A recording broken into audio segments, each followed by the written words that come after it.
Hello, my awesome fourth grade artist. Today we're starting a new project. This is something fun and different, and it's called paper quilling. So paper quilling is the art of rolling paper and creating these beautiful shapes with it to make your picture. So I have created this one making flowers, using my paper and folding it. I'm going to show you how to roll it and shape it into these petals and circles. And we'll be adding background and just creating a beautiful environment for our flowers.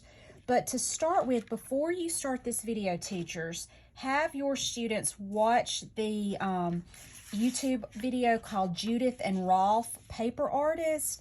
And it talks about this lady, this is her picture, named Daphne Lee, and she is a Singaporean-born Chinese paper artist. And she created a company called Judith and Rolf, and you'll see in the video how it's named after her and her husband. And she creates beautiful pieces of artwork out of paper. So this is a beautiful flower, and this is an iris. That's the type of flower it is.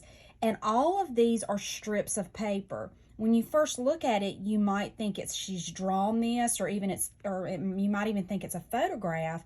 But she has taken individual little strips of paper to create this beautiful design.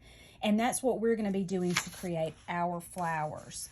All right, so to begin, students, you're going to get a piece of 8x8 black cardstock.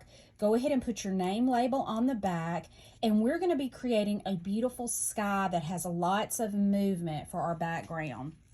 And so I'm going to start with cool colors. I want my sky to be a cool color sky. But you know, sometimes we have beautiful sunsets where these warm reds and oranges and yellows come in. You decide what color you want your sky to be. Again, mine's cool, and I'm just going to start making these beautiful swirl shapes all over. You do the same thing. They don't have to look just like mine. Creating movement.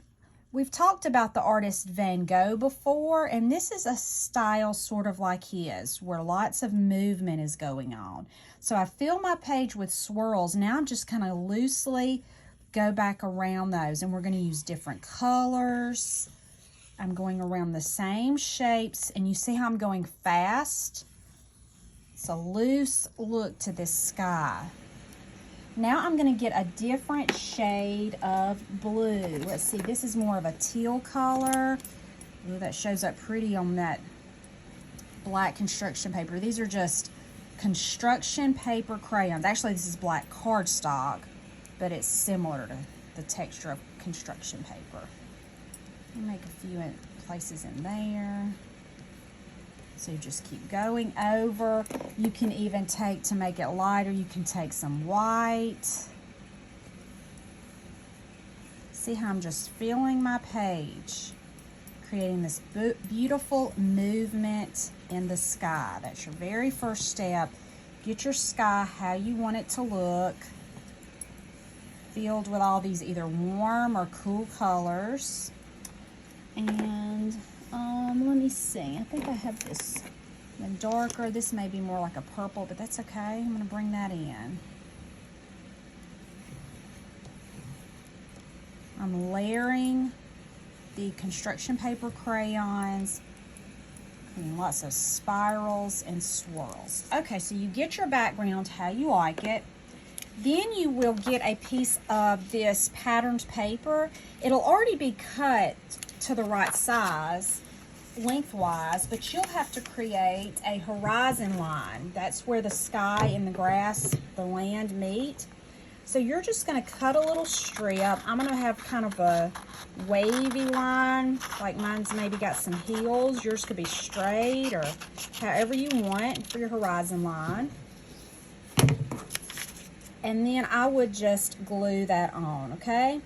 I'm not going to glue that right now because I'm trying to save time, but probably using a glue stick with that on that part would be best, because this is thin paper and the glue stick will do better. While you're at it, go ahead and cut out some stems. You can either use some green construction paper as I have here, or you can use that patterned paper again. And go ahead and make 2 stems, because your flowers will overlap that, and glue that on there. So I'm just gonna, I have some of this paper that's already been cut. This is kind of a yellow green. I'm gonna go ahead and make one stem, and it would go like there. I'd put some glue on it. Let me just kind of go ahead and glue that down. I'm gonna just use Elmer's glue for this. This is thicker construction paper. It'll do fine. And then I'm gonna use, I have a darker green strip. That's what I'm going to use for my other one. I don't want it to be the same size. I want it a little smaller. So I'm going to cut it like that. Actually, I'm going to cut a little bit more off of it. I think I want it to be a little smaller. And I'm going to put my glue on the back. Just a line of glue. Glue that down. All right, now I'm going to show you the process of the quilling of the paper next. So you will have a variety of these paper strips. So you get to decide what colors you want to use. I'm going to start by making the middle of the flower. Okay, so I'm going to get this pretty orange, but you can use whatever color you want. I've got this orange strip. I'm going to take a colored pencil. That's how I'm going to get started winding my paper. And I've got my pencil at the top and my paper just under it. It makes like a T. And I'm going to start rolling down, keeping that tight.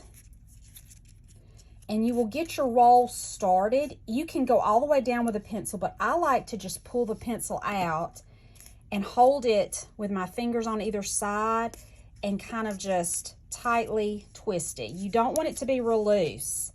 If you lose the shape, try not to smush it though. You want to keep it a circle. See how that's a circle?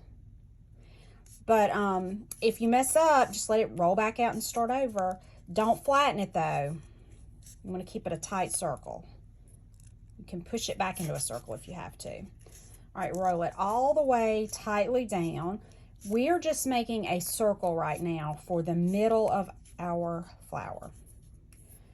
All right, so you see now I have a tightly woven circle. I'm going to lay it down on my paper and let it just spread out just a little bit. And we'll catch it before it goes too far. And you have this beautiful circle with all these little lines in there. I'm going to gently hold it. I'm going to use some just Elmer's glue from the bottle, or teachers, you could have, if you find it's easier, you could have some glue in a container like this and let the students paint the glue on. You're going to need to hold it for a few seconds and kind of let it stick. Well, it came off, kind of squished out there. Kind of hold it. Then I'm still holding it, and I'm going to use this bottle of glue and put some glue at the bottom. Kind of going around, or you can paint it. And then I'm going to put it right on top of that stem. Kind of press down for a few seconds. Make sure it's holding good before you let go of it. Make sure that little piece you glued together is still there, and that's the center of our flower. Now we're going to create petals that go around it. That's called radial balance. So if I make a petal here, I'm going to make one here, and then all the way around. So I'm going to start now with whatever color I want to do next. So I'm going to choose this purple. I really like that, and I'm going to do the same thing. Got my colored pencil on my paper like a T. I'm going to start winding, pull out my colored pencil, and tightly continue rolling. Remember, don't make it flat. Keep it like a circle. Teachers, be walking around and kind of making sure the kids are doing this how they should. You may have to do some hands-on examples with a few of them and show them. Get them started. Tight circle that we're, see how that's still a circle? I'm not squishing it flat. Roll it all the way to the end. I've got a tight circle there. I'm going to let it drop onto my page and open up a little bit. Then, so okay, now you have this, I'm trying to get this just right. You've got this circle shape. I'm gonna squeeze the ends. See how I'm squeezing both index finger and thumb on each hand, and I'm making it a ellipse shape. It looks like an eye, sort of. Doesn't that sort of look like an eye or a football shape? I've got my loose flap here. It's our petal, and I'm gonna put a dot of glue. Don't put too much glue or you're gonna have a gluey mess. I'm gonna hold it down for a few seconds. And as you go, glue these on, because this is probably going to take more than one class period. You want everything attached with your name label on it before you leave for the class today. I'm going to continue holding that part where I've glued so it doesn't come apart. I'm going to put some glue on the back. And then I'm going to glue this on the very top. I'm going to hold down for just a few minutes, or seconds, not minutes. Kind of making sure it's all glued good. And there is my first petal. So we talked about radial balance. To help this flower turn out really nice, I'm going to do the same thing on the opposite side. So I'm going to find another piece of this same color, and I would do one here. Let me do one more, and then you would finish out your petals, okay?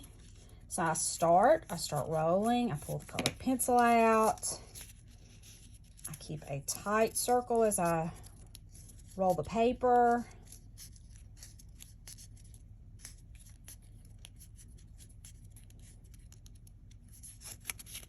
Mine's flattening out a little bit, so I'm going to squeeze it. I know my focus is going in and out on this camera, but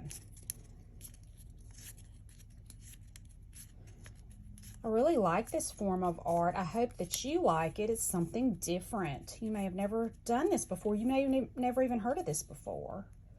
All right, I've got my tight circle. I'm going to sit it down. I'm going to let it come out. I'm going to hold it, pinch both sides, and make it look like an eye. Going to glue my little extra flap there. Hold it down for a few seconds. While I'm holding it, I'm going to put some glue on the bottom. And remember, I'm going to go across from that petal, pressing down, holding it down for a few seconds, making sure that it sticks. Okay? All right, so now let me go back to my finished one. You will do the same thing for all of the petals on your flowers. So we did radial balance. So remember, see how I have orange here, orange there. Then I made a blue petal here and a blue one there. Every petal you make, if you make one across from it, they will come out even and you'll have plenty of room. So you see I've done the same thing here, and I just alternated two colors. So I did the blue and the pink. Then you will need to make some leaves. So leaves are the same way. They could either look like this, or on these leaves, I just pinched one side. I didn't pinch both sides, and I left that side round. Let me show you real quick. So now you could pinch both sides, and it could be, because leaves are all different. But I'm going to use a green. I'm going to pull that out. Notice on my picture, let me move this out of the way so I can roll this and talk to you. Notice how I've also made some leaves out of that patterned green paper. So it's pretty if you make a combination. But teachers, make sure your students do make leaves for their stems. That'll look nice. All right, I've got my roll here. I'm going to put it down, let it come out. This time, I'm only going to pinch one side. And I left that back side round. I'm going to put my dot of glue and hold it down for a few seconds. Flip it over, put my glue on the back, and I'm going to put this one here. I'm going to hold down for a few seconds and make sure it's good and stuck. And that glue will make these really strong, and it'll dry clear so you won't even be able to see it. So students, take your time, do a really good job. Your teacher will send these back. I'll put them on Artsonia and may say some for our yearly art show. So do a really good job, and I cannot wait to see you next time. Bye.